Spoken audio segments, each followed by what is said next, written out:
जय माता दी। नमस्कार दोस्तों, स्वागत है आप सभी का हमारे YouTube चैनल लक्ष्मी शर्मा की कहानियां पर। प्रिय भक्तगणों, आज रविवार के दिन आप श्रवण करेंगे सूर्य नारायण की कथा। प्रेम से बोलिए सूर्य नारायण की जय। प्रिय भक्तगणों, सूर्य भगवान का ध्यान लगाकर प्रसन्नचित मन से श्रवण करें कथा। भगवान आपकी हमारी सबकी मनोकामना को पूर्ण करे। अटपट नगरी का एक गरीब ब्राह्मण लकड़ियों और घास के लिए हर रोज जंगल में जाया करता था। एक दिन उसने वहां वन देवियों को सूरज भगवान की पूजा करते हुए देखा।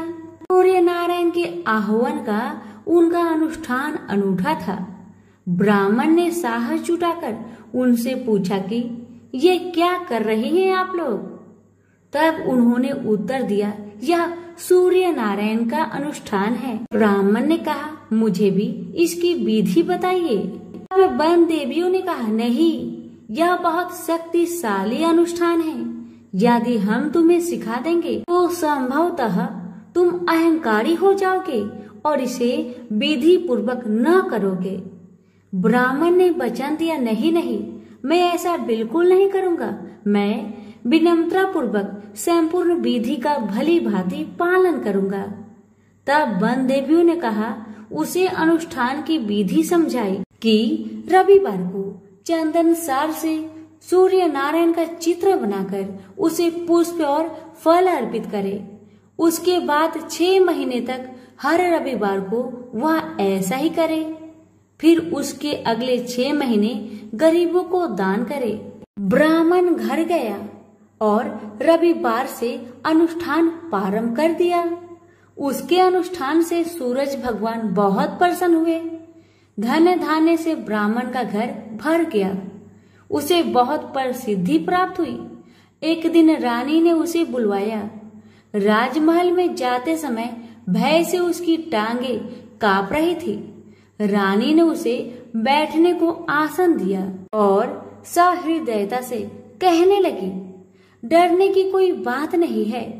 हमने आपको इसलिए बुलाया है कि हम चाहते हैं आप अपनी बेटियां हमें दे दे। ब्राह्मण सिसकते हुए कहा, मेरी बेटियां बहुत तंगी में बड़ी हुई है। राजवंश में उनके साथ चाकरों के समान आप व्यवहार करेंगी। रानी ने उसे आश्वस्त किया कि नहीं, ऐसी बात नहीं है। आप चिंता न करें, उनके साथ राजसी व्यवहार किया जाएगा। एक का राजा से विवाह होगा और दूसरी का मंत्री से होगा। ब्राह्मण ने खुशी खुशी रानी का प्रस्ताव स्वीकार कर लिया। शीघ्र ही विवाह हो गए और ब्राह्मण की बिटिया ससुराल चली गई।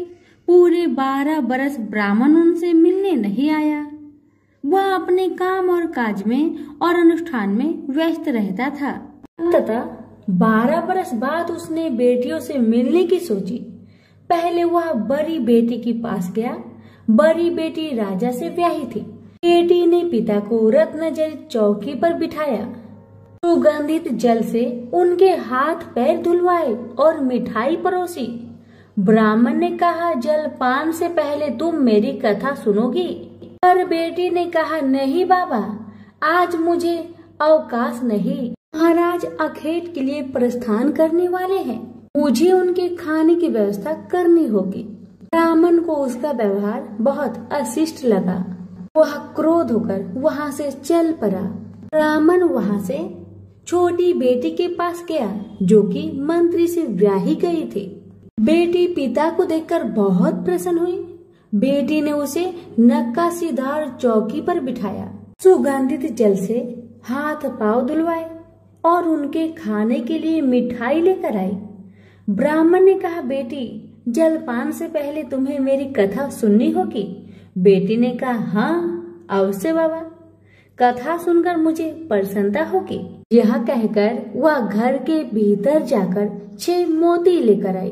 3 मोती पिता के हाथ पर रखे और 3 अपने हाथ में रखे। यह कथा ब्राह्मण ने आज से पहले किसी को नहीं सुनाई थी। उसने बेटी को बताया कि कैसे वह वन देवियों से मिला और कैसे उन्होंने उसे सूर्य नारायण का अनुष्ठान पूजन विधि बताया। बेटी ने एक एक शब्द को बड़े ध्यान से सुना। फिर ब्राह्मण ने मुदित मन से जलपान ग्रहण किया और घर लौट आया। पंडिताइन ने बेटी की कुशल क्षेम पूछी। ब्राह्मण ने उसे सारी बातें बताई और कहा कि बड़ी वाली मेरी बेटी ने मेरी कथा नहीं सुनी, उसे इसका फल भुगतना पड़ेगा। और वही हुआ। उसका पति सेना लेकर दूसरे राज्य पर आक्रमण करने गया था और वापस नहीं लौटा, पर दूसरी बेटी ने उसकी कथा सुनी थी, सो वह सुखी थी। उसकी समृद्धि दिनों दिन बढ़ती गई। दुर्भाग्य से बड़ी बेटी का पिंड नहीं छोड़ा। उसके लिए एक एक दिन काटना दूभर हो गया था। एक दिन उसने अपने बड़े बेटे से कहा, घर में कुछ नहीं है, अपनी मौसी के पास जाओ और कोई उपहार लेकर आओ, वह जो दे घर ले आना। अगले रविवार को राजकुमार मौसी के घर गया। वहां वह तालाब पर गया और स्नान करने आई औरतों से पूछा, तुम किसके यहाँ काम करती हो? उन्होंने उत्तर दिया, हम मंत्री की पत्नी की दासियां हैं। राजकुमार ने कहा, अपनी मालकिन से जाकर कहो कि उनकी बहन का बेटा आया है। ये भी कह देना कि उसके कपड़े फटे हुए हैं, इसलिए वो उसे पिछले दरवाजे से महल के भीतर आने दे। दासिया उसे पिछले दरवाजे से भीतर ले गई। मौसी ने उसके नहाने के लिए सुवासित जल रखवाया, पहनने को नए कपड़े दिए और राजसी भोज करवाया। फिर उसने बेटे को मोहरों से भरा हुआ कद्दू दिया। वह चलने लगा तो मौसी ने कहा, इसे संभाल कर ले जाना, कहीं खोना मत। पर रास्ते में सूर्य भगवान ने माली के भेष धारण करके मोहर से भरा हुआ कद्दू चुरा लिया। वह घर पहुंचा तो माँ ने उससे पूछा कि मौसी ने तुम्हें क्या दिया? राजकुमार ने खाली हाथ दिखाते हुए कहा, जो भाग्य ने दिया वह कर्म ने छीन लिया, मौसी ने जो दिया वह रास्ते में खो गया। अगले रविवार को रानी ने दूसरे बेटे को भेजा। वह भी शहर के तालाब पर गया और नहाने धोने आई औरतों से पूछा, तुम कहाँ काम करती हो? औरतों ने कहा, हम मंत्री की पत्नी की दासियां हैं। अपनी मालकिन से कहो कि उसकी बहन का बेटा आया है। और उसे भी पिछले दरवाजे से भीतर ले जाया गया। नहाने और नए कपड़े पहनने के बाद राजकुमार ने भोजन किया। वह चलने लगा तो मौसी ने उसे मोहर से भरी हुई खोखली छड़ी दी और बोली, इसे संभाल कर ले जाना, कहीं खोना मत।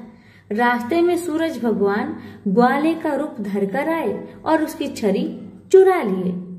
वह घर पहुंचा तो रानी ने उससे पूछा, ये मौसी ने तुम्हें क्या दिया? राजकुमार ने खाली हाथ दिखाकर कहा, जो भाग्य ने दिया वह कर्म ने छीन लिया। तीसरे रविवार को रानी ने तीसरे बेटे को भेजा। वह भी सीधे तालाब पर गया। मौसी ने उसकी भी वैसे ही खातिरदारी की। उसे नहलवाया, कपड़े दिए और खाना खिलाया। चलते समय उसने उसे मोहर से भरा हुआ खोखला नारियल दिया और कहा, इसे संभाल कर ले जाना, खोना मत। रास्ते में राजकुमार कुएं की जगह पर सुस्ताने के लिए रुका।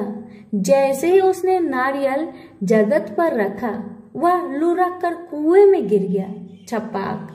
वह घर पहुंचा तो रानी माँ ने पूछा कि वह क्या लाया है?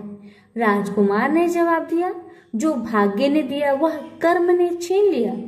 चौथा राजकुमार गया, तभी वही हुआ। उसे मोहर से भरा हुआ कुल्हड़ मिला, जिसे सूर्य नारायण चील बनकर झपट ले गए। पांचवें रविवार को रानी खुद गई और जाकर तालाब पर खड़ी हो गई। छोटी बहन उसे खुद लेने के लिए आई और पिछले दरवाजे से घर में ले गई। नहलाने के बाद बताया कि उसकी विपत्ति का कारण यह है कि उसने बाबा की कथा सुनने से मना कर दिया था। फिर उसने दीदी को पूरी कथा सुनाई। रानी ने बहुत ध्यान से कथा सुनी और रविवार व्रत करने तक बहन के पास ही रही और दोनों बहनें बहुत ही श्रद्धा भक्ति के साथ सूरज भगवान की आराधना करती। रानी का अनुष्ठान पूरा भी नहीं हुआ था कि उसके दिन फिर गए। उसे समाचार मिला कि वर्षों की युद्ध के बाद उसके पति विजयी होकर अकूट धन लेकर साथ लौट रहे हैं। राजधानी लौटते हुए राजा अपनी साली और बहू से मिलने के लिए वहां रुका। जब उसने सुना कि उसकी रानी भी यही है तो उसे लेने के लिए उसने पालकी और कुछ दासियां भेजी। नन्हे भांजे चिल्लाते हुए रानी के पास आए और कहने लगे, मौसी मौसी, तुम्हें लेने के लिए छत्र वाली पालकी आई है, साथ में हाथी, घोड़े और सैनिक भी है। सब देखने के लिए बाहर भागे। बरसों की विरह और व्यथा के उपरांत राजा और रानी ने एक दूसरे का हालचाल पूछा। बहनों ने एक दूसरे को मूल्यवान उपहार और रेशमी वस्त्र दिए। अगले दिन राजा और रानी ने अपने राजधानी के लिए प्रस्थान किया। पहले पड़ाव पर जब खाना बन गया तो रानी ने राजा के लिए और अपने लिए थाल परोसे। तभी उसे बहन से सुनी हुई कथा याद आई। उसने नौकरों को आदेश दिया कि वे पास के गांव में जाए और किसी निर्धन को लाए जो भूखा हो।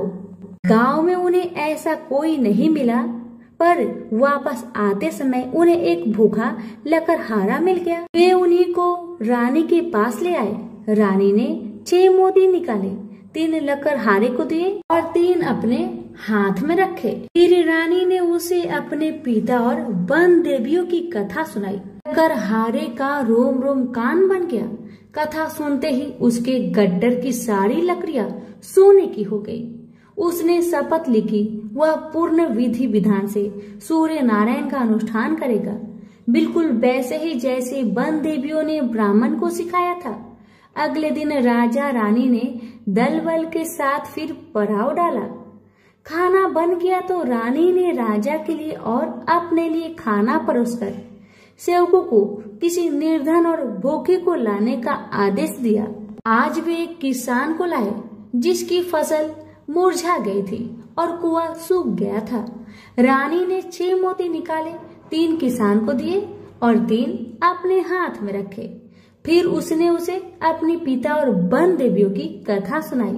कथा संपूर्ण होने से पहले ही उसकी फसल फिर से हरी भरी हो गई और सूखे कुएं में पानी भर आया। वापस जाते समय उल्सित किसान ने शपथ ली कि वह संपूर्ण विधि विधान के साथ सूर्य नारायण का अनुष्ठान करेगा, जैसा कि वन देवियों ने ब्राह्मण को सिखाया था। तीसरे पड़ाव पर रानी ने एक बुढ़िया को सूरज भगवान की कथा सुनाई। बुढ़िया का बेटा जंगल में खो गया था, दूसरा तालाब में डूब गया था और तीसरा सांप काटने पर मर गया था। रानी की कथा सुनते ही बुढ़िया के तीनों बेटे एक एक करके पड़ाव पर आ गए। बुढ़िया खुशी के आंसू बहाते हुए वहां से गई। उसने प्रण किया कि वह सूरज भगवान की उसी विधि से आराधना करेगी जो वन देवियों ने ब्राह्मण को सिखाया था। चौथे पड़ाव पर रानी के चाकर एक हाथ पांव विहीन आदमी को लाए। उसकी आंखें इतनी कमजोर थी कि उसे मुश्किल से ही कुछ दिखता था, यहाँ तक कि उसका कोई नाम भी नहीं था। लोग उसे लोथ कहते थे। चाकरों ने उसे जब देखा तब वह मुंह के बल पड़ा था। वे उसे उठाकर पड़ाव पर ले आए। रानी ने उसे नहलवाया और नए कपड़े पहनने को दिए। फिर उसने 6 मोती निकाले, 3 लोथ के पेट पर रखे और 3 अपने हाथ में रखे। फिर उसने उसे अपने पिता और वन देवियों की कथा सुनाई। अपाहिज आदमी ने पूरा श्रद्धा से कथा को सुना। कथा सुनते ही उसके हाथ पैर निकल आए और इसके आंखों की ज्योत भी लौट आई। वो भी जाते समय अति प्रसन्न होकर गया। उसने शपथ लिया कि वह सूर्य नारायण की विधि पूर्वक आराधना करेगा, जैसे कि वन देवियों ने ब्राह्मण को बताया था। अगले दिन राजा और रानी अपनी राजधानी पहुंच गए। वे महल में भोजन करने के लिए बैठे तो सूरज भगवान स्वयं प्रकट हुए और उनके साथ भोजन करने की मनसा दर्शाई।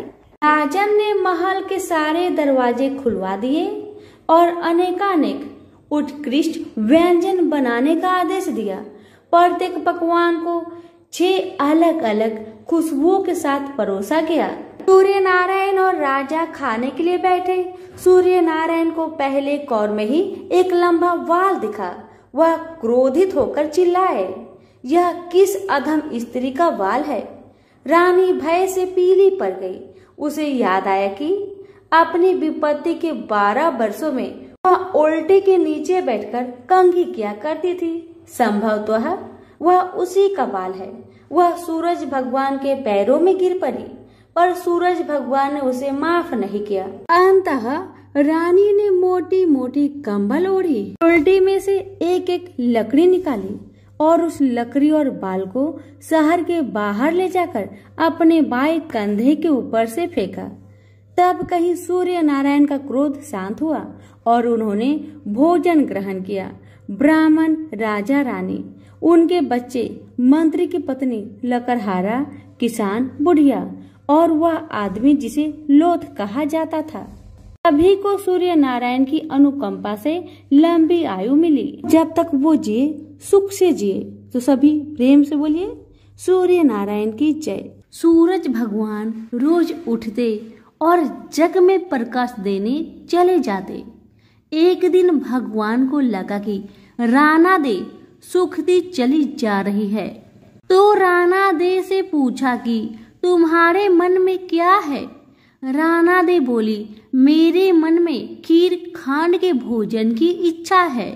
भगवान बोले, मांगा भी तो क्या मांगा, ये तो हम रोज ही खाते हैं। राना दे बोली, भगवान आप खीर खांड के भोजन जिमते हो, मैं तो खट्टी रब जिमती हूँ। भगवान बोले, राना दे तुम झूठ बोलती हो, एक जैसा भोजन मेरी माँ हमको देती है। राना दे बोली, सुबह आप मेरी थाली ले लेना, मुझे अपनी थाली दे देना, फिर आपको सब पता लग जाएगा। दूसरे दिन जिमते समय भगवान ने पानी के गिलास को टक्कर देकर गिरा दिया। माताजी बोली, तुम मत उठो, मैं दूसरा गिलास भर देती हूँ। माताजी गई, इतने में भगवान ने थालियां बदल दी। राना दे ने तो जल्दी ही खीर खांड के भोजन कर लिए, पर सूरज भगवान को खट्टी राब भाई नहीं और थाली पर बैठे रहे। माताजी बोली, आज इतनी देर क्यों लगा दी? भगवान बोले, आज तो खीर खांड खट्टी लग रही है। माताजी बोली, राना दे की थाली आपने क्यों ली? भगवान कहने लगे, माँ अपने घर में आप 2 जने और मैं जिसमें भी 2 भात, मैं नियम पालन वाला और मेरे ही घर में ऐसा होता है तो दुनिया में क्या होता होगा। घर में सबका खाना एक जैसा बनाओ। वहां से वो कुम्हार के यहाँ गए और बोले, 2 पेट की हांडी किस कुम्हार ने बनाई? रतन कुम्हार को लगा आज तो भगवान आए हैं, माँ जी तो 1 टका देती है, ये 2 टका देंगे। और कुम्हार बोला, मैंने बनाई। भगवान बोले, आज के बाद 2 पेट की हांडी बनाए तो तेरे सहस्त्र पेट कर दूंगा। कुम्हार बोला, मेरा तो 1 पेट भरना मुश्किल है, सहस्त्र हो गए तो मैं क्या करूंगा? मैं अब 2 पेट की हांडी नहीं बनाऊंगा। इस तरह सूरज भगवान ने दुभांड मिटाई। तो सभी मिलकर बोलिए, सूरज भगवान की जय हो। एक गांव में एक बूढ़ी माई रहती थी। वह रविवार के दिन अपने घर को गोबर से लीपा करती थी। उसका यह अटल नियम था। बुढ़िया माई रविवार के दिन भर निराहार व्रत रहकर शाम को अन्न निर्मित खाद्य तथा फल भगवान सूर्य देव को अर्पित करती तथा उस प्रसाद को सूर्य अस्त होने से पहले ही ग्रहण कर लेती। इसी नियम से प्रत्येक रविवार को पूजन करने के कारण थोड़े ही दिनों में बूढ़ी माई का घर धन धान्य से भरने लगा। उस बुढ़िया का आर्थिक दशा में प्रगति देखकर उसकी एक पड़ोसन उससे जलने लगी। उसकी पड़ोसीन अपने मन में सोचने लगी, कि मेरी गाय के गोबर से लिपने पोतने के कारण ही बुढ़िया माई इतनी धनवान बन रही है।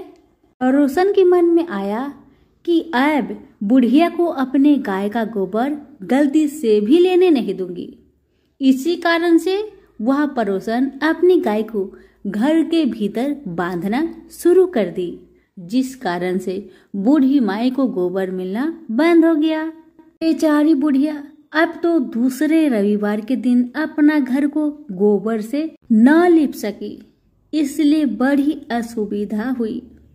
अपने नियम में बाधा पड़ने के कारण वह बुढ़िया बहुत उदास हो गई। मानसिक चिंता के कारण बुढ़िया उस दिन भगवान सूर्य देव को कुछ भी अर्पित ना कर सकी और न तो स्वयं ही प्रसाद रूप में कुछ ग्रहण किया। शाम को वह भूखी प्यासी चिंतातुर अवस्था में सो गई। रात्रि में भगवान सूर्य नारायण ने उस बुढ़िया को सपने में दर्शन देकर दुख का कारण पूछा। तब बूढ़ी माई ने दुखी होकर कहा कि आज गोबर न मिलने के कारण मैं नियम अनुसार आपका पूजन न कर सकी। मेरा नियम भंग हो गया है। इसी एक बात से अत्यंत दुखी हूँ। बुढ़िया की बातों से दरियाद्र होकर सूर्य भगवान ने कहा, मैं तुम्हें एक गाय देता हूँ जिससे तुम्हारी इच्छा पूर्ण होगी। मैं तुम्हारे व्रत पालन की निष्ठा से अत्यंत प्रसन्न होकर तुम्हें वरदान देना चाहता हूँ, अर्थात अब से सदैव तुम्हारा घर धन पुत्र आदि से संपन्न रहेगा। इतना कहकर भगवान वहीं अंतर ध्यान हो गए। सुबह उठने पर बुढ़िया ने अपने आंगन में एक बछड़े वाली गाय को देखा। रात्रि में देखे हुए सपने की बात बूढ़ी माई को याद आने लगी। बुढ़िया ने गाय को घर से बाहर बांधकर उसके चारे की व्यवस्था की। बूढ़ी माई के दरवाजे पर बंधी हुई गाय को देखकर उसी ईर्ष्यालु पड़ोसन के आश्चर्य का ठिकाना ना रहा। उसी समय पड़ोसन क्या देखती है कि बूढ़ी माई के आंगन में जो गाय बंधी हुई है वह तभी गोबर करती है और वह गोबर सोने की होती है। इसे देखकर पड़ोसन की आंखें फटी की फटी रह गई। अब तो बूढ़ी माई के पड़ोसन ने उस सोने की गोबर के स्थान पर अपनी गाय का स्वाभाविक गोबर रखकर उसे उठा लिया, परंतु बूढ़ी माई को पड़ोसन की इस कपट चरण का भेद न जान सकी। बूढ़ी माई के इस अज्ञानता पर भगवान सूर्य देव ने विचार किया, मेरी गाय से इस बुढ़िया का उपकार नहीं हो रहा है। इसलिए भगवान ने अपनी माया से एक भयंकर तूफान उत्पन्न कर दिया, जिसके फलस्वरूप बड़े बड़े विशाल वृक्ष भी टूटकर भूमि पर गिरने लगे। इस विनाशकारी दृश्य को देखकर बूढ़ी माई ने अपने गाय को घर के भीतर बांध दिया। प्रातःकाल उस गाय से बूढ़ी माई को सोने की गोबर प्राप्त हुई। इसे देखकर बूढ़ी माई बहुत प्रसन्न हुई और वह उसकी सुरक्षा के लिए नित्य ही गाय को भीतर बांधती। बुढ़िया के सावधानी से अब उसकी पड़ोसन का कोई वश नहीं चलता था। एक दिन पड़ोसन ने बुढ़िया की गाय छीन लेने के उद्देश्य से एक चाल चली। उसने राजा के पास उपस्थित होकर राजा से निवेदन किया कि महाराज, मेरी पड़ोसिन बुढ़िया के पास एक अद्भुत गाय है जो सोने की गोबर देती है, अतः वह गाय यदि महाराज आपके पास रहे तो उससे जनता का लाभ हो सकता है। राजा ने उसकी प्रलोभन में आकर अपने सिपाहियों को आदेश दिया कि तुम लोग जाकर उस गाय को यहाँ ले आओ। सिपाहियों ने तुरंत आज्ञा का पालन किया। अब वह गाय का गोबर उठाकर न ले जाने पावे। आदेश देकर राजा महल में चले गए। उस दिन की रात में राजा को प्रसन्नता के कारण नींद न आई। राजा सवेरे होने की प्रतीक्षा उत्सुकता पूर्वक करने लगे। सुबह गाय के पास जाकर देखा, वहां स्वाभाविक गोबर के अतिरिक्त कुछ न था। राजा की क्रोध अग्नि भड़क उठी। उन्होंने बूढ़ी माई को बुलवाया और राजा ने उस बुढ़िया से पूछा, क्या तुम्हारी गाय सोने का गोबर देती है? इस बात की सूचना पर मैंने तुम्हारी गाय मंगवाई थी, फिर क्या कारण है कि गाय वैसा गोबर न दे सकी? बूढ़ी माई ने उत्तर दिया, महाराज, गाय के गोबर से घर लिपना मेरा नित्य नियम का काम है। मैं दिन भर व्रत रहकर सायंकाल भगवान सूर्य को नैवेद्य अर्पित कर उस प्रसाद को ग्रहण करती हूँ। मेरे पास जब अपनी गाय न थी तो मैं पड़ोसन के गोबर से घर लिपती थी।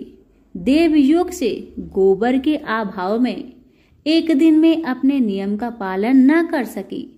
उसी दिन में रात्रि में भूखी ही सो गई। रात्रि में भगवान ने स्वप्न देकर मुझे यह गाय प्रदान की है। मेरी इस सियालू पड़ोसन ने आपको सूचना देकर मेरी गाय मुझसे छिनवा ली है। गाय के संबंध में बस मैं इतना ही जानती हूँ। बुढ़िया की बातों से संतुष्ट होकर राजा ने कहा, बूढ़ी माँ, मुझे क्षमा करो, मैं अज्ञानतावश तुम्हारी गाय मंगवा ली है। अब मैं तुम्हारी गाय तुम्हारे घर भेज देता हूँ। इस कार्य के निमित्त तुम्हारी पड़ोसन अपराधनी है और उसे इसका दंड मिलना चाहिए। अपनी गाय वापस पाकर बुढ़िया प्रसन्न होकर अपने घर को चली गई। इसके बाद राजा ने उसकी अपराधीन पड़ोसन को बुलाकर उसे उचित दंड दिया। उस दिन राजा ने अपने नगर में घोषणा करवा दी कि रविवार के दिन सभी नगरवासी दिन भर व्रत रहकर सूर्य देव का पूजन करें। राजा स्वयं भी रविवार व्रत के नियम का पालन करने लगा। व्रत के प्रभाव से राजा दिग्विजय करता हुआ अपने राज्य का विस्तार करने लगा। व्रत करने पर सूर्य भगवान प्रसन्न होकर उसे धन धान्य से समृद्धि और संपूर्ण रोगों से मुक्त कर देते हैं। इस व्रत के प्रभाव से अंधे और कुष्ठी मनुष्य को विशेष लाभ होता है। हे सूर्य भगवान, जैसे आपने उस बूढ़ी माई पर अपनी कृपा बरसाई, वैसे ही आपकी कथा कहने वाले, हुक्कारे भरने वाले सभी पर अपनी कृपा बनाए रखे। तो प्रेम से बोलिए, सूर्य नारायण की जय हो। एक ब्राह्मण था। वह सूरज भगवान का बहुत बड़ा भक्त था। नहाता धोआता कहानी कहता था और कुछ कमाता नहीं था। ब्राह्मण घर में रहता तो ब्राह्मण की पत्नी हमेशा ब्राह्मण को एक ही बात कहती कि कहीं बाहर जाओ, कुछ कमा कर लाओ। ब्राह्मण की बातें सुन ब्राह्मण बहुत परेशान हो जाता था और घर से बाहर कहीं ब्राह्मण जाता तो आस पड़ोस के लोग उसे निकम्मा कहकर अपमानित किया करते थे। सभी लोगों से परेशान होकर ब्राह्मण सूर्य भगवान का पूजन सामग्री लेकर जंगल में चला गया और वह जंगल में एक बहुत बड़ा सूखा पीपल का पेड़ था। उसी पेड़ के नीचे बैठकर सूरज भगवान का पूजन किया करता था और कथा कहता था। उसी पीपल के पेड़ के आसपास एक सूखा सा तालाब था। उसमें थोड़ा सा ही पानी था।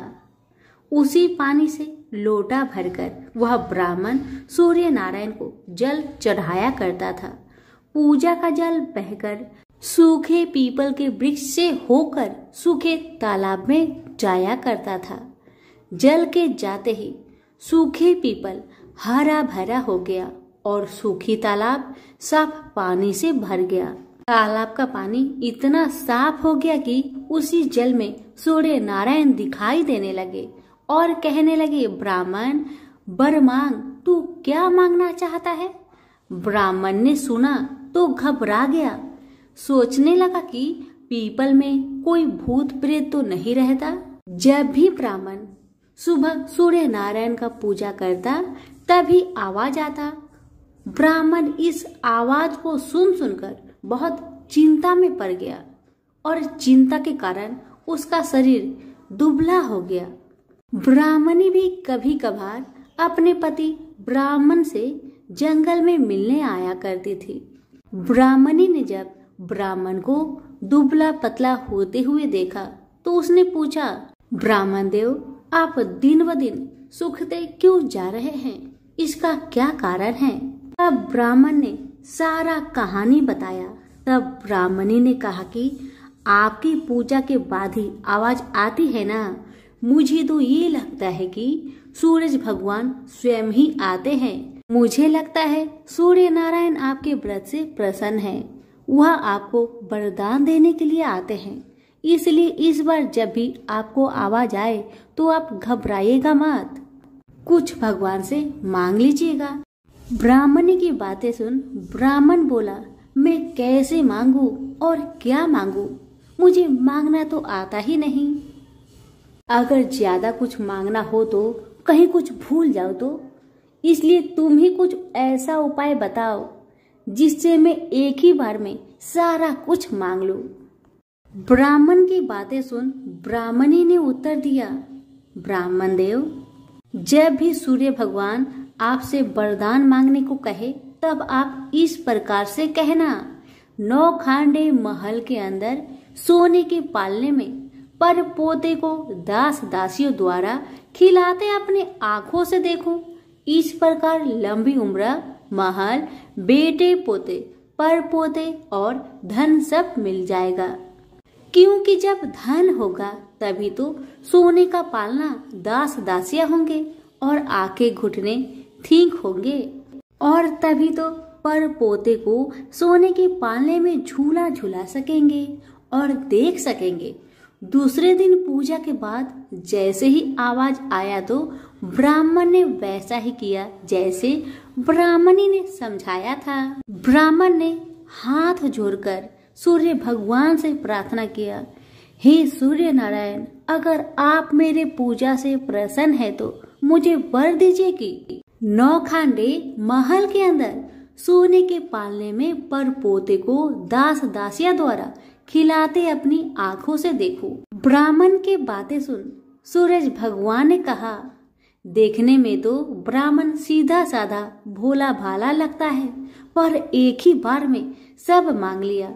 सूरज भगवान ने कहा, जा तेरी इच्छा पूरी हो, जो तुमने मांगा तुम्हें अवश्य मिलेगी। ब्राह्मण जंगल से घर आया तो देखा कि उसकी टूटी हुई झोपड़ी की जगह एक 9 खांडा महल खड़ा है। दास दासी आ और जा रहे थे। ब्राह्मण ने उनसे कहा, यहाँ मेरी झोपड़ी और बूढ़ी ब्राह्मणी रहती थी, वो कहाँ गई, क्या तुम्हें पता है? इतने में ही उस 9 खांडे महल के दरवाजे से एक सुंदर औरत गहनों और सुंदर कपड़ों से सजी हुई बाहर आई और ब्राह्मण से बोली, आ जाइए, अपना ही घर है। ये सब तो सूर्य नारायण का चमत्कार है, उन्होंने आपकी मनोकामना को पूर्ण कर दिया है। ब्राह्मण की बातें सुन ब्राह्मण ने कहा, हम इतने सारे धन का क्या करेंगे? ब्राह्मणी ने कहा, क्या नहीं हो सकता है, धन से क्या नहीं हो सकता है, दान पुण्य यज्ञ होम करेंगे। फिर ब्राह्मण ने वैसा ही किया जैसे ब्राह्मणी ने बताया था। अब सब राजा की जगह ब्राह्मण का गुणगान करने लगे। राजा ने ये सब सुनकर ब्राह्मण को बुलवाया और पूछा, कल तक तो आपको खाना भी नहीं मिलता था, आज ऐसा चमत्कार, इतना सारा धन दौलत आपके पास कहाँ से आया? कहीं चोरी करी है या फिर डाका डाला है? ब्राह्मण ने कहा, ये सब तो सूर्य नारायण की कृपा है, और अपनी सारी कहानी राजा को बता दिया कि जंगल में ब्राह्मण के साथ क्या क्या हुआ और कैसे उसने सूर्य नारायण से वरदान मांगा। ब्राह्मण की बातें सुन राजा ने कहा, मेरे पुत्र नहीं है तो मुझे क्या करना चाहिए? ब्राह्मण ने राजा को सूर्य भगवान की पूजा विधि बताई और कहा, महाराज, आप भी सूर्य नारायण का व्रत करें, आपकी सारी मनोकामना सूर्य नारायण जरूर पूरी करेंगे। ब्राह्मण के बताए हुए नियम से राजा ने भी सूर्य नारायण का व्रत किया और सूर्य नारायण के व्रत के प्रभाव से राजा को भी पुत्र का प्राप्ति हुआ। सभी सूर्य नारायण की जय जयकार करने लगे। हे सूर्य भगवान, जैसे ब्राह्मण और राजा की मनोकामना को पूर्ण किया, वैसे ही सबकी करना। कहानी कहने वाले की, कहानी सुनने वालों की, हुक्कारे भरने वालों की, सबकी मनोकामना को आप पूर्ण करना। प्रेम से बोलिए सूरज भगवान की जय हो। बहुत समय पहले की बात है। एक शहर में एक राजा और रानी रहते थे। उनके पास सिपाही, घोड़े, दास दासियां, धन दौलत सब कुछ था, मगर सिर्फ उन्हें संतान नहीं थी। इसी कारण से राजा रानी बहुत दुखी रहते थे। बहुत सोच विचार करके राजा रानी ने फैसला किया कि हमें संतान प्राप्ति के लिए कुछ तो करना ही पड़ेगा। यही विचार करके राजा रानी दोनों ने संतान प्राप्ति के लिए उन्होंने हर तरह का दान धर्म, धार्मिक अनुष्ठान, जप मंत्र, व्रत, पूजा पाठ किए, लेकिन इनसे उन्हें कोई फायदा नहीं हुआ। अब राजा रानी दोनों बुढ़ापे की ओर बढ़ते गए। अब क्या होता है, ये दोनों गहन सोच में पड़ गए। अब हमारे इतने बड़े राज्य का क्या होगा? कौन बनेगा इस राज्य का वारिस? कौन लेगा प्रजा की जिम्मेदारी? इसी सोच में राजा रानी दिन रात चिंता में घुटने लगे। उन्हें खाने पीने की भी सुध नहीं रहती। तो एक सुबह होता है क्या कि राजा के दरबार में एक साधु महाराज आते हैं। अब आप देखिए भगवान का चमत्कार। भगवान की लीला को कोई नहीं जान सकता। अब आगे होता है क्या? अब जब साधु महाराज राजा के दरबार में आते हैं तो होता है ये कि रानी की दासी रानी को इतला करती है कि साधु महाराज पधारे हैं। तब वह दासी से कहती है, यह मेरा अंतिम दान धर्म है। इसके बाद मैं अपने हाथों से कोई भी दान धर्म नहीं करूंगी, क्योंकि मैं बहुत दुखी हूँ। मैं और राजा दिन रात इतने दान धर्म पुण्य किए, लेकिन हमारी सुनी गोद अभी तक भरी नहीं, इसलिए मैं थक गई हूँ। अब यह अंतिम दान धर्म कर रही हूँ और इसके बाद मैं किसी को भी दान नहीं करूंगी। रानी की बातें सुन दासी कहने लगी, हे महारानी, आप ईश्वर पर भरोसा रखें, सब ठीक हो जाएगा। इतना बात होने के बाद रानी चावल का भरा छाछ हाथ में लेकर बाहर आती है और साधु महाराज की झोली में भिक्षा डालने के लिए आगे बढ़ती है।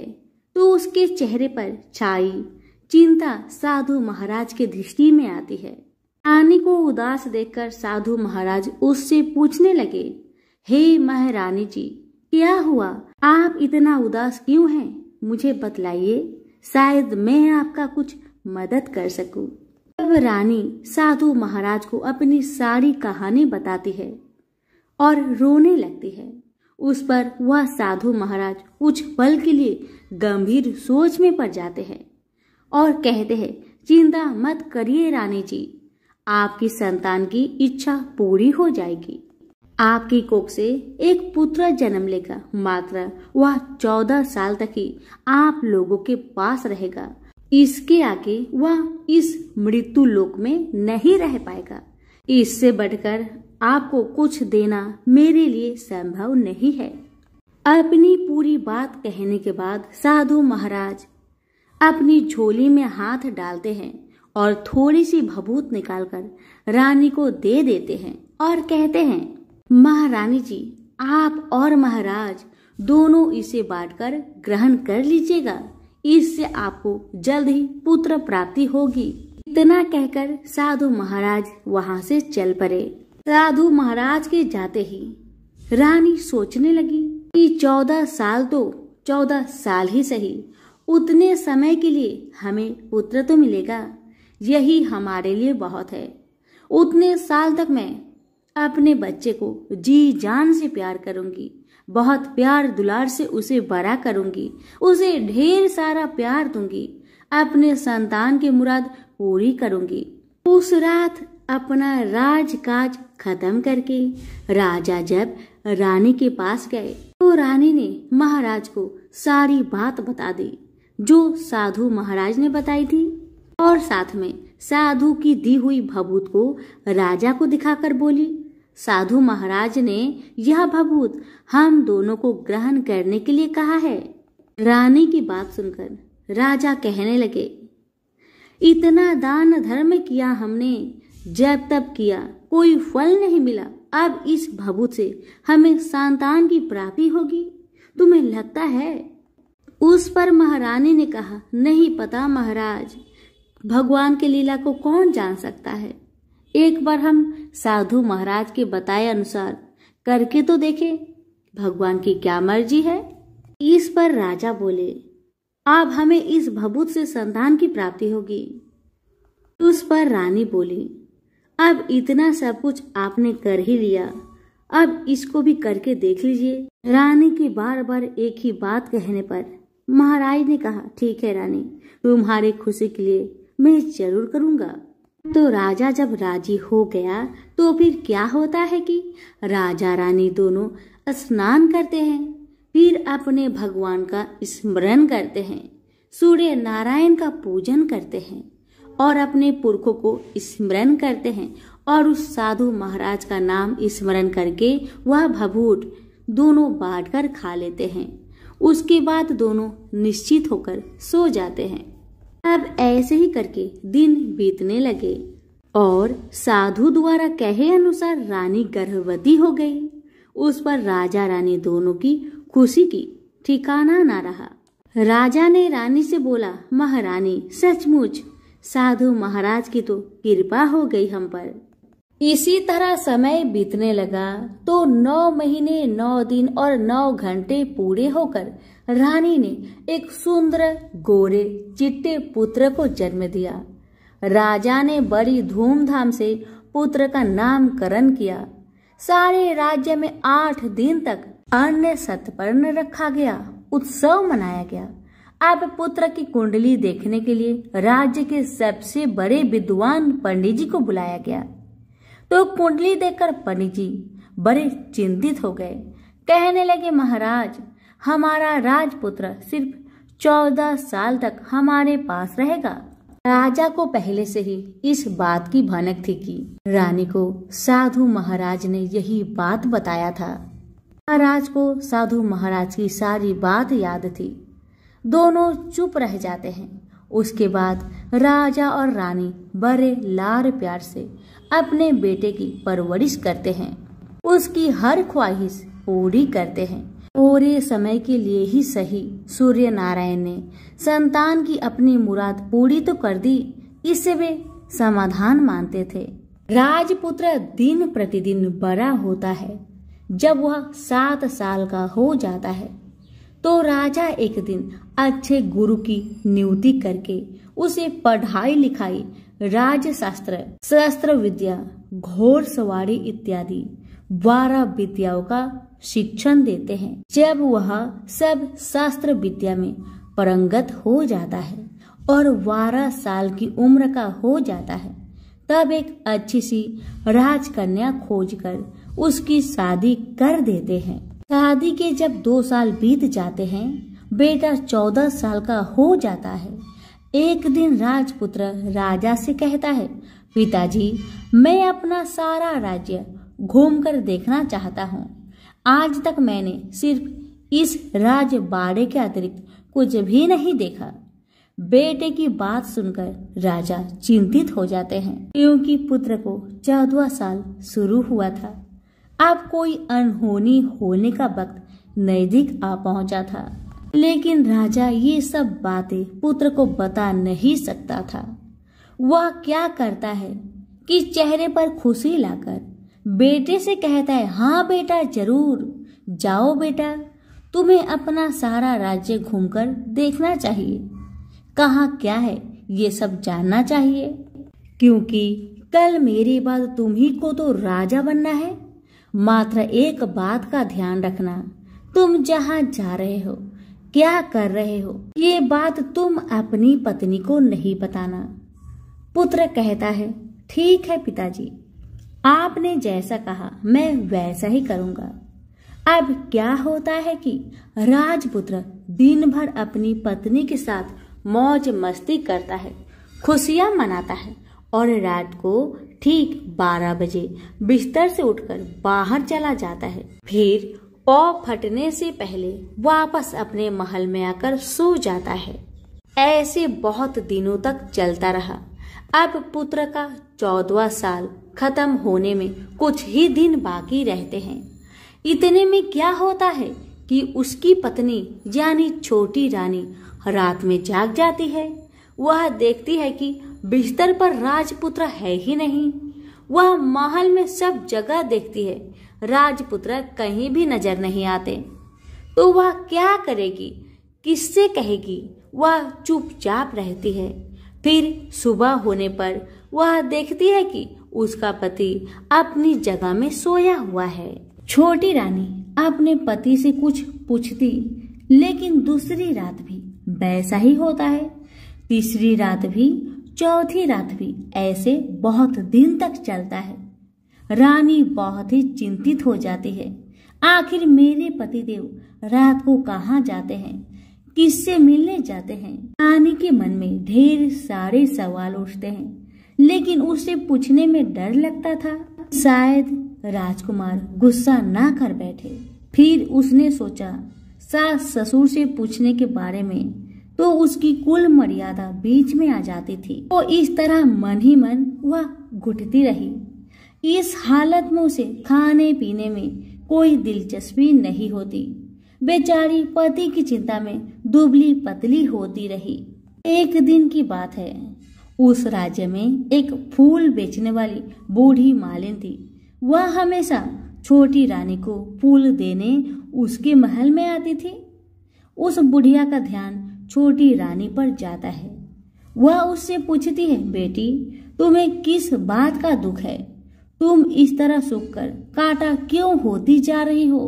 बूढ़ी अम्मा की बातें सुनकर छोटी रानी कहने लगी, क्या बताऊं तुम्हें अम्मा, तुम्हारा राजपुत्र हर रात बिस्तर पर से उठकर कहीं चला जाता है और सुबह भोर होते ही वापस आकर सो जाता है। वह कहाँ जाता है? प्रेमिका से मिलने जाता है क्या? यह सोचकर मैं अन्न जल ग्रहण नहीं कर पाती और सूख सूख कर काटा होते जा रही हूँ।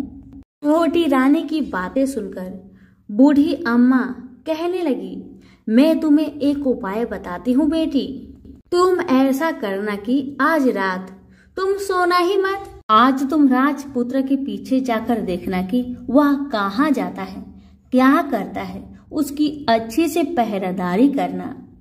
पर छोटी रानी ने कहा, बूढ़ी अम्मा मुझे नींद आ गई तो मैं क्या करूंगी? इस पर बूढ़ी अम्मा ने छोटी रानी को बताया, बेटी तुम्हें नींद न आए इसलिए एक काम करना, अपने बाएं हाथ की उंगली में एक जख्म करना, उस पर थोड़ी सी लाल मिर्ची छिड़क लेना।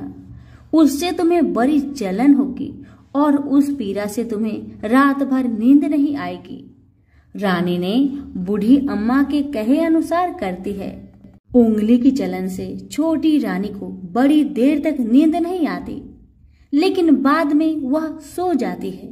दूसरे दिन सुबह बूढ़ी अम्मा फूल लेकर उसके महल में पहुंची और पूछने लगी, क्या हुआ बेटी, देख पाई कि तुम्हारा पति कहाँ जाते हैं? तब छोटी रानी कहती है, नहीं अम्मा नहीं, पहले कुछ समय जलन के कारण मुझे नींद नहीं आई, पर कुछ देर पश्चात मैं सो गई। अब बूढ़ी अम्मा कहती है, कोई बात नहीं बेटी, आज तुम उंगली पर पहले से थोड़ा बड़ा जख्म करना और ज्यादा मिर्च लगाना। अब छोटी रानी वैसा ही करती है, परंतु वह सिर्फ पति के बिस्तर से उठकर बाहर निकलने वक्त तक जाग पाई थी। वह उसके पीछे नहीं जा सकी क्योंकि उस समय उसकी आंखें मूंद गई थी। दूसरे दिन जब सुबह बुढ़िया आती है तो बूढ़ी अम्मा के पूछने से पहले ही रानी रो रो कर कहती है, अम्मा मैं आज भी उनकी पहरेदारी ठीक तरह नहीं कर पाई। बुढ़िया कहती है, रोना मत बेटी, सब कुछ ठीक हो जाएगा। तुम आज रात जख्म और बड़ा करना और उस पर पहले से ज्यादा मिर्च छिड़कना। और एक काम करना बेटी, जब वह राजकुमार जाने के लिए निकलता है तो उसका रास्ता जरूर रोकना। बूढ़ी अम्मा ने जैसा बताया रानी ने वैसा ही किया। आज रात उसे नींद नहीं आती। पति रात 12 बजे बिस्तर से उठकर जब महल से निकलने के लिए चलने लगा तो वह बुढ़िया ने जैसा बताया वैसा ही करती है। वह फौरन दौड़ कर जाती है और अपना पति का रास्ता रोकती है और कहती है, आप कहाँ जा रहे हो? किससे मिलने जा रहे हो? मुझे बताओ। राजपुत्र अपनी पत्नी को बहुत समझाने की कोशिश करते हैं कि देखो, अगर मैंने तुम्हें वह बताया तो मैं तुम्हें दोबारा नहीं मिल पाऊंगा। तो छोटी रानी कहती है, कोई बात नहीं, आप न मिल पाओ, लेकिन आप रात को कहाँ जाते हो मुझे बताओ। अब राजपुत्र निरुपाय हो जाते हैं। पत्नी की जिद के आगे उसकी एक नहीं चल पाती। ठीक उसी समय उसका 14वां साल खत्म होकर 15वां साल लगने वाला था। जो होता है वह हो जाने दो, वह सोचता है कि और कुछ चावल मंत्रों से सिद्ध करके पत्नी को देकर कहता है, इन चावल के दानों को दोनों हाथों की मुट्ठी में पकड़ना। पहले दाएं हाथ में पकड़े चावल मेरे ऊपर फेंकना। मैं कौन हूँ तुम्हें पता चल जाएगा। बाद में बाएं हाथ में पकड़े चावल मेरे ऊपर फेंकना। मैं जैसा था तुम्हें मिल जाऊंगा। राजकुमार की बातें सुन रानी कहने लगी, मैं नहीं भूलूंगी, आपने जैसा कहा मैं वैसा ही करूंगी। पर रानी बड़े आत्मविश्वास के साथ कहकर दाएं हाथ में पकड़े चावल पति के ऊपर फेंक देती है तो राजपुत्र एकदम एक विशाल घोड़ा बन जाता है। एकदम उम्दा सफेद गर्दन पर लंबी आयल। देखते देखते वह तेजी से दौड़ने लगा। रानी उस घोड़े को एकदम बहुत चक्की होकर देखने लगी और पति ने बाएं हाथ के चावल फेंकने की जो बात कही थी वह भूल जाती है। उसकी आंखों के सामने घोड़ा महल के बाहर निकलकर चला जाता है। अब घोड़ा महल के बाहर जाता है तो वापस नहीं आता। अब रानी को बड़ा पश्चाताप होता है। वह स्वयं को कोसने लगी, लेकिन अब उसका कोई फायदा नहीं होने वाला था। राजपुत्र अब वापस नहीं आने वाला था। ऐसे ही सुबह हुई। महाराजा महारानी को सब बात पता चलती है। उन्हें बहुत दुख होता है। वे बिस्तर पकड़ते हैं और राह देखते हैं कि एक दिन उनका बेटा वापस आ जाएगा। इस तरह 1 महीना गुजरता है, 2 महीना गुजरते हैं, 3 महीने गुजरते हैं, आखिर 6 महीने पूरे हो गए। राजपुत्र का कोई अता पता नहीं लगता। प्रधान राजपुत्र को ढूंढने के लिए राज्य के गांव-गांव सिपाही भेजता है, लेकिन उन्हें कोई सफलता नहीं मिलती। इधर रानी अपने हठ के कारण पति गायब हो गया है यह सोचकर स्वयं को मन ही मन कोसती है और प्रण लेती है कि कुछ भी करके अपने पति को ढूंढ लाऊंगी और उसे वापस घर लेकर आऊंगी।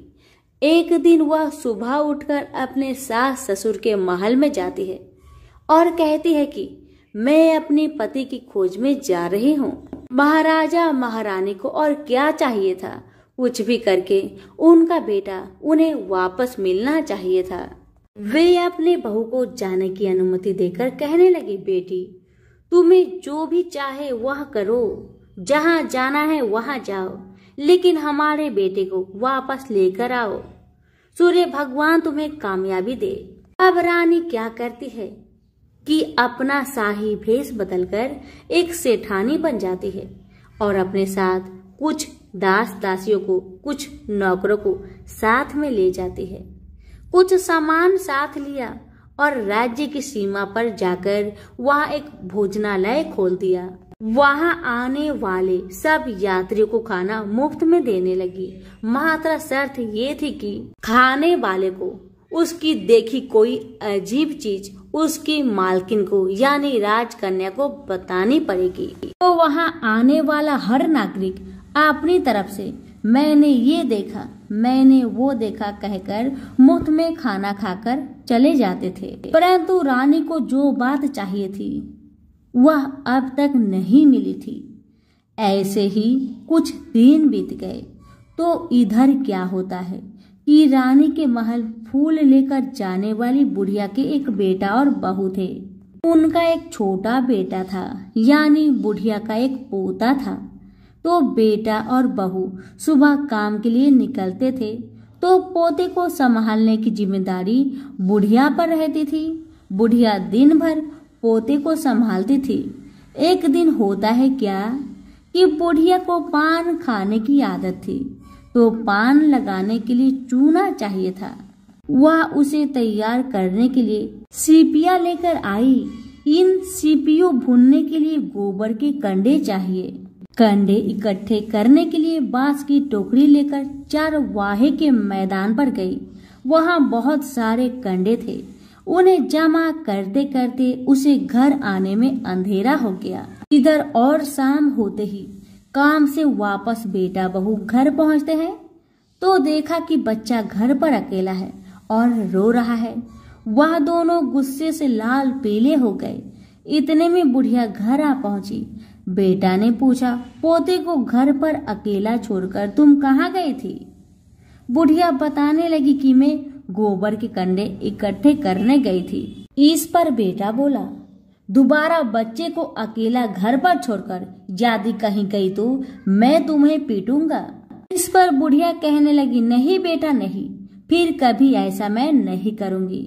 लेकिन दूसरे ही दिन बुढ़िया वह बात भूल गई और फिर चरवाहे के मैदान पर कंडे इकट्ठा करने चली गई।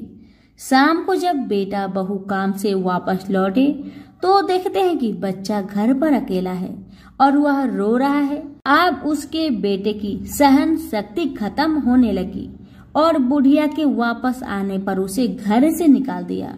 बुढ़िया रात भर घर के बाहर अंधेरी में बैठी रही और सुबह होते ही हाथ में टोकरी लेकर कंडे इकट्ठा करने के लिए निकल गई। उस दिन उस पर कंडे इकट्ठे करने की मानो पागलपन सवार थी। कंडे इकट्ठा करते करते कब अंधेरा छा गया उसे तो मालूम भी नहीं चला। उसे जब ध्यान आया तो गांव का रास्ता भी ठीक तरह से दिखाई नहीं दे रहा था। वह अंधेरे में आंखें फाड़कर देखती देखती किसी तरह आगे निकल पड़ी तो क्या होता है कि एक कपिला गाय छन छन की आवाज करते, गले की घंटी बजाते ठुमक ठुमक कर उस मैदान पर आ गई। उसे देखकर बुढ़िया सोचने लगी कि इस गाय के पीछे पीछे जाऊंगी तो मैं गांव तक पहुंच जाऊंगी। तब बुढ़िया उसके पीछे पीछे जाने लगी। अब वह गाय क्या करती है कि उस मैदान से लेकर एक एक करके 6 मैदान पार करती है। आखिर में वह 7वें मैदान पर पहुंची तो क्या होता है कि उस मैदान पर एक बड़ा सा पत्थर था। गाय जाकर उस पत्थर को अपना सींग मारती है। सींग मारा तो वह पत्थर दूर हट गया और पाताल में नीचे जाने की सीढ़ियां दिखाई देने लगी। तब वह गाय उन सीढ़ियों से उतरकर नीचे जाने लगी। बुढ़िया वह सब देखती रही और झट से जाकर गाय की पूंछ पकड़ लिया। पूंछ पकड़कर वह गाय के साथ नीचे पाताल में पहुंच गई। पाताल में पहुंचते ही तुरंत गाय को छोड़ दी और इधर उधर देखने लगी। वहीं से बूढ़ी माई ने देखा कि पाताल में सब जगह जगमगाहट है, दिया दीप जलते हैं और तेज रोशनी गाय के ऊपर पड़ती है और वहां अद्भुत घटनाएं घटने लगी। गाय के नीचे जाते ही उसके गले में अपने आप साकल पड़ गई और छम छम करके कोई दुधारी में गाय का दूध दुहाने लगी। लेकिन जो भी कोई वह कर रहा है वह मात्र दिखाई नहीं दे रहा। बुढ़िया बहुत घबरा गई, कहाँ आकर फंस गई, इस तरह से सोचने लगी और यहाँ वहां छिपने के लिए जगह ढूंढने लगी। लेकिन उसे कहीं भी जगह नहीं मिली। हर जगह उजाला ही उजाला था। तो वह यूं एक कोने में खड़ी रह गई और जो कुछ सामने हो रहा था उसे चुपचाप देखने लगी। कुछ पल के बाद वहां झट से एक उम्दा सफेद घोड़ा आया। वहां 2 कुंड थे। उसमें से एक कुंड में उस घोड़े ने छलांग लगाई और ऊपर आ गया। अब उसे राजपुत्र का रूप प्राप्त हो गया था। राजपुत्र बनने के बाद उसने दूसरे कुंड के पानी में स्नान किया। वहां रखे नए कपड़े पहने। नजदीक ही एक सुंदर पलंग था, उस पर आकर वह बैठ गया। उसके सामने अपने आप 5 पकवान की थाली आ गई, दूध की एक प्याली आ गई, पान सुपारी आ गए। उसके सामने एक दिया जलता रहा। राजपुत्र ने खाना खाया, दूध पिया, पान सुपारी खाया और बिस्तर पर लेट जाने से पहले सूर्य देव का स्मरण करके सामने जलते दिए से पूछा, दिए दिए दीपंकर, मेरे माता पिता क्या कर रहे हैं? राजपुत्र की बातें सुन दिया बताने लगा कि आपके माता पिता शोक में डूबे हैं। तब राजपुत्र फिर से दिए से पूछने लगा, दिए दिए, राज्य कौन संभाल रहा है? तो दिया बताने लगा, प्रधान संभालता है। तब राजपुत्र ने फिर से पूछा, मेरी पत्नी क्या करती है? तो दिया बताने लगा, उसने चौराहे पर भोजनालय शुरू किया है और आते जाते लोगों से वह नई खबर के बारे में पूछती है। दिए के यह कहते ही राजपुत्र कहने लगा, ठीक है। उसके बाद वह सो गया। बुढ़िया कोने में खड़ी रहकर यह सब देखती रही। ऐसी अद्भुत घटना उसने जिंदगी में पहली बार देखी थी। उसे अंदर ही अंदर चुलबुलाहट होने लगी। वह अपनी भूख प्यास भी भूल गई और आगे क्या होता है कि उसे उत्सुकता पूर्वक देखने लगती है। लेकिन उसके बाद और कुछ घटनाएं नहीं घटती। रात गुजर गई और सुबह भी हो गई। सुबह होने पर पलंग पर सोया राजपुत्र उठा और फिर से पहले वाले कुंड में छलांग लगाई। तो अब वह फिर से घोड़ा बनकर कुंड से बाहर आ गया। बाहर आते ही वह तेजी से उस पाताल नगरी से बाहर निकल गया। लेकिन वह कहाँ गया, बुढ़िया को कुछ पता नहीं चला। उसके बाद पिछली रात की तरह कोई उस गाय का छम छम करके दूध दोहने लगा। जैसे ही दूध दोहना खत्म हुआ, उसके गले की साकल अपने आप खुल गई और वह गाय तेजी से ऊपर जाने वाली सीढ़ियों की ओर भागने लगी। गाय को दौड़ते देखकर बुढ़िया सोचने लगी, अब गाय के साथ यहाँ से ऊपर जाने में ही समझदारी है, नहीं तो कोई बड़ी मुसीबत आकर मेरी ऊपर टपक जाएगी। झट से उसने गाय की पूंछ पकड़ ली और गाय के साथ ऊपर आ गई। गाय जब ऊपर मैदान में पहुंची तो उस सुरंग का रास्ता अपने आप बंद हो गया और उसके मुंह पर एक बड़ा सा पत्थर पूर्वतः खड़ा हो गया। ऊपर आकर वह गाय जंगल की ओर निकल गई तो इधर बुढ़िया एकदम बावली सी हो गई। उसने पाताल नगरी में जो कुछ देखा वह जल्दी से जल्दी किसी को बताने के लिए उतावली हो गई। उसे एकदम याद आया कि नगर की सीमा पर कोई औरत भोजनालय चलाती है और कोई नई बात बताने वाले को अच्छा खाना पीना मुफ्त में देती है। अब बुढ़िया सोचने लगी कि क्यों ना मैं यह बात उस औरत को जाकर बताऊं। यदि उसे यह बात पसंद आ गई तो बाकी जीवन खाने पीने की झंझट से मुक्ति मिलेगी। बुढ़िया ने मन में तय किया और तुरंत उस भोजनालय के द्वार पर टंगे नगारे के सामने खड़ी हो गई और जोर जोर से नगारा बजाना शुरू कर दिया। नगाड़े की इस तरह शोर सुनकर मालकिन यानी छोटी रानी मन से प्रसन्न हो जाती है कि शायद कोई बड़ी बात लेकर यहाँ आया है। रानी सिपाहियों को आदेश देती है, जाए और जो कोई आया है उसकी अच्छी खातिरदारी कीजिए। आदेश पाते ही सिपाही नीचे दौड़ गए तो एक बुढ़िया नगारा बजा रही है। उन्होंने पूछा, क्यों रे बुढ़िया, क्या हुआ, क्यों नगारा बजा रही है? बुढ़िया बोली, कुछ नहीं बेटा, यहाँ खाना मिलता है इसलिए मैं यहाँ आई हूँ। खाना चाहिए, मिलेगा? तो सिपाही कहने लगे, तुझे कोई नई बात बतानी पड़ेगी तब तुम्हें खाना मिलेगा। तो बुढ़िया कहने लगी, हाँ बताऊंगी, मुझे एक बात मालूम है। इस पर सिपाही उसे अंदर ले आए। उनको मालकिन का आदेश था कि जो कोई बूढ़ा बुजुर्ग वहां आए उनके साथ अच्छी तरह पेश आना, उनका अच्छा आदर आतिथ्य करना। तो सिपाही ने इस बुढ़िया का भरपूर आदर आतिथ्य किया। उसे बड़ी सी थाली भरकर व्यंजन परोसते हैं। बुढ़िया कुछ दिनों से भूखी थी, वह खाने पर टूट पड़ी। खाना खाने के बाद सिपाही ने उसे नई साड़ी पहनने को दिया। उसके बाद उसे लेकर रानी के पास आए। बुढ़िया और रानी ने तुरंत एक दूसरे को पहचान लिया। बुढ़िया बोली, बेटी तुम हो? और रानी बोली, बूढ़ी अम्मा तुम हो? बड़ी देर तक दोनों भांति भांति की बातें करती रही। आखिर कुंवरनी बुढ़िया से कहने लगी, बूढ़ी अम्मा आप बताओ तुमने क्या नई बात देखी है? बूढ़ी अम्मा कहने लगी, नई बात? मैंने तो कोई नई बात नहीं देखी है। वह तो मेरे पास तुम्हें देने के लिए खाने के लिए पैसे नहीं थे, इसलिए मैंने झूठ कहा और नगारा बजाया। तब रानी ने कहा, बूढ़ी अम्मा तुम घबराना नहीं, मैं किसी को तुम्हारा नाम नहीं बताऊंगी।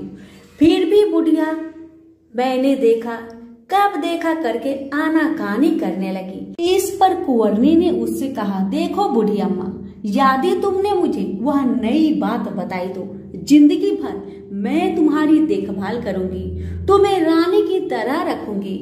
अब बुढ़िया बताने को तैयार हो गई। उसने जो कुछ देखा उस समय चरगाह मैदान पर देखा था, वह सब कुछ कुंवरनी को बता दिया।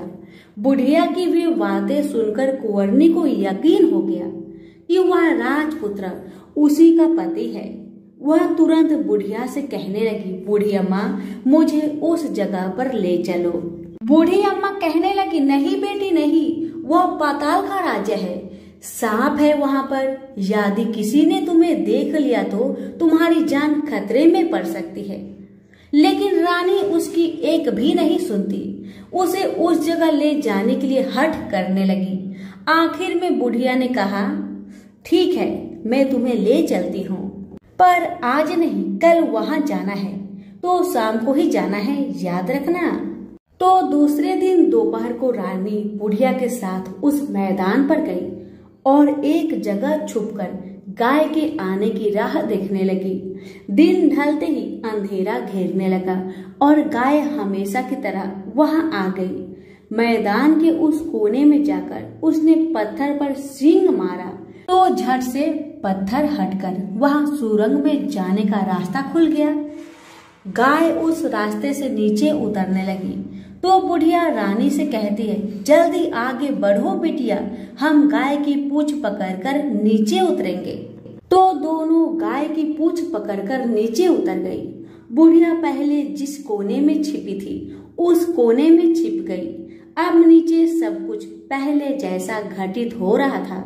गाय के गले में अपने आप शकल पड़ गई। कोई अदृश्य रूप से उसका दूध दोहने लगा। एक सफेद उम्दा घोड़ा ने आकर एक कुंड में छलांग लगाया तो राजपुत्र के रूप में ऊपर आया। वह राजपुत्र दूसरे कुंड में नहाने लगा। बाद में उसके सामने खाने की थाली आ गई, दूध की प्याली आ गई, पान सुपारी आ गया।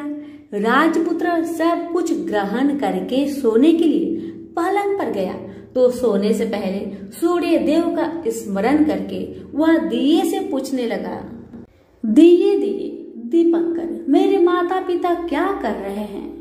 तो दिया कुछ जवाब नहीं देता बल्कि वह पूछने लगता है। तब राजपुत्र को कुछ अघटित हुआ। इसका संदेह हो गया कि वह उदास हो गया और जो कुछ हुआ है वह हो जाने दो, ऐसा सोचकर सोने के लिए बिस्तर पर लेट गया। अब रानी का संयम टूट गया। वह दौड़कर अपने पति के पास गई और उसके पैर पकड़ने के लिए आगे बढ़ने लगी। राजपुत्र तुरंत ही अपने पति को पहचान गया। वह झट से पीछे हट गया और चिल्लाने लगा, नहीं नहीं रानी, मुझे मत छूना वरना सर्वनाश हो जाएगा। रानी दोनों हाथ जोड़कर पति से अपनी भूल स्वीकार करने लगी। स्वामी, मुझसे भूल हो गई। मुझे आपसे नहीं पूछना चाहिए था कि आप रात को कहाँ जाते हो। मैं अपनी भूल स्वीकार करती हूँ। मुझे मेरी भूल की सजा मिल गई है। अब आप घर चलिए। आपके वियोग में आपके माता पिता ने बिस्तर पकड़ लिया है। आपकी प्रजा भी बहुत दुखी है।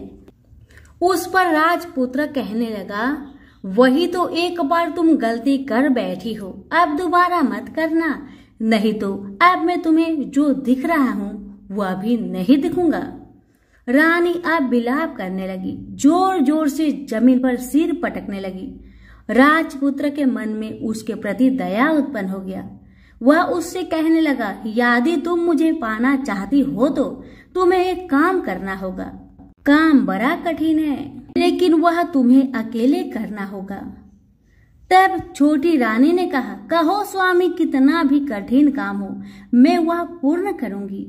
रानी कहने लगी। इस पर राजपुत्र ने उसे बताया, इस पाताल से ऊपर जाते ही तुम्हें एक घना जंगल नजर आएगा। ऐसे 6 जंगल पार करने के पश्चात 7वां जंगल मिलेगा। वह जंगल सबसे घना है। उस जंगल में बीचों बीच एक पीपल का पेड़ है। उसके आस पास की जगह पत्ते, फंदे, जटाएं, कांटे इत्यादि से ढक चुकी है। वहाँ बाघ, शेर, भालू, सांप, धामा, चौकड़ी बैठी है। तुम्हें उन सबको भगाकर वह जगह साफ करनी है। उसकी गोबर से लिपाई करके पवित्र बनाना है। रंगोली से सजाना है। उसके बाद वहाँ धूप, कपूर, अगरबत्ती जलानी है। फूल, कुमकुम से पेड़ की तने की पूजा करनी है। दूध, दही से बने चावल का भोग लगाना है। ये सब तुम्हें दोपहर का 12 बजने से पहले करना है। 12 बजने के समय तुम्हें उस जगह पर बैठकर सूर्य भगवान का ध्यान करना है। ठीक 12 बजे सूर्य भगवान का रथ वहां उतरेगा। वह सब देखकर खुश हो जाएंगे और कहेंगे, जिस किसी ने यह सब किया है उसे मैं मनचाहा वरदान दूंगा। यदि तुम उनके सामने जाकर उनके दाहिने रथ का घोड़ा मांगना, मैं तुम्हें मिल जाऊंगा।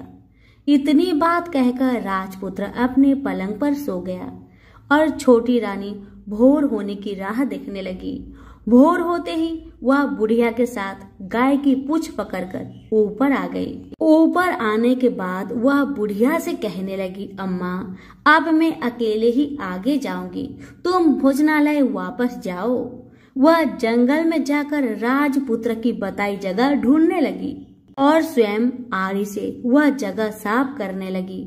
बाद में राजपुत्र ने जैसा बताया वैसी लिपाई पुताई करके वापस आ गई। दूसरे दिन पौ फटने से पहले उठी और जंगल में उस जगह पर पहुंची।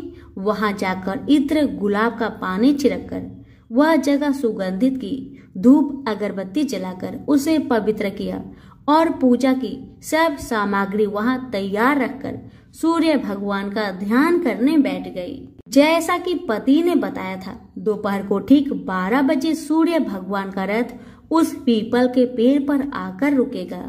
अब जैसे ही सूर्य भगवान का रथ पीपल के पेड़ पर आकर रुका, ऐसे सूर्य भगवान ने जब रथ से नीचे देखा तो सुगंधित वातावरण देखकर वह बहुत प्रसन्न हो गए। फिर वह बोले, जिस किसी ने यह काम किया है, यहाँ आकर आज मुझसे कुछ भी मांगे, मैं उसे जरूर दूंगा। रानी ने जब यह शब्द सुना तो बिना समय गवाए दौड़कर उनके सामने आ गई और उनको साष्टांग प्रणाम करके बोली, हे सूर्य भगवान, मैं वही हूँ, मैंने ही यह जगह साफ की है। सूर्य नारायण कहने लगे, अच्छा तो बताओ तुम्हें क्या चाहिए। तब छोटी रानी कहने लगी, भगवान, मुझे आपके रथ का दाहिना घोड़ा चाहिए और मुझे कुछ नहीं चाहिए। तब सूर्य भगवान बोले, नहीं नहीं, मैं तुम्हें और कुछ भी दे सकता हूँ, लेकिन यह घोड़ा नहीं दे सकता। मेरे रथ के 12 घोड़े हैं, तुम चाहो तो कोई और घोड़ा मांग लो, लेकिन यह दाहिना घोड़ा नहीं, वह मैं तुम्हें नहीं दे सकता। छोटी रानी ने एक न सुनी, वह सूर्य देव से एक ही बात बार बार कहती रही। मुझे वही दाहिना घोड़ा दे दीजिए भगवान, मुझे और कुछ ना चाहिए, वरना मैं आपके पैरों में गिरकर अपनी जान दे दूंगी। अब सूर्य भगवान धर्म संकट में पड़ गए। उन्होंने वचन दे दिया था, अब अपने वचन से पलट भी नहीं सकते थे। तो सूर्य भगवान ने कहा ठीक है, दे दिया। फिर भगवान ने कहा एक बात और भी है, देखो मैंने तुम्हें घोड़ा तो दे दिया है, लेकिन वह तुम्हें यहाँ नहीं मिलेगा, तुम्हें उसे पाताल में जाकर लाना होगा। रानी बोली, पाताल में ही क्या भगवान, मैं उन्हें पाने के लिए कहीं भी जा सकती हूँ। रानी को वचन देकर सूर्य देव अपने मार्ग में चले गए और इधर रानी जंगल से अपने भोजनालय में आ गई। फिर वह बुढ़िया को लेकर उस मैदान पर गई। जल्द ही शाम हो गई। शाम होते ही वहां वह गाय आ गई और उसने सींग मारकर सुरंग का पत्थर हटाया तथा नीचे उतरने लगी। रानी और बुढ़िया जल्दी जल्दी उसकी पूंछ पकड़कर नीचे उतर गए।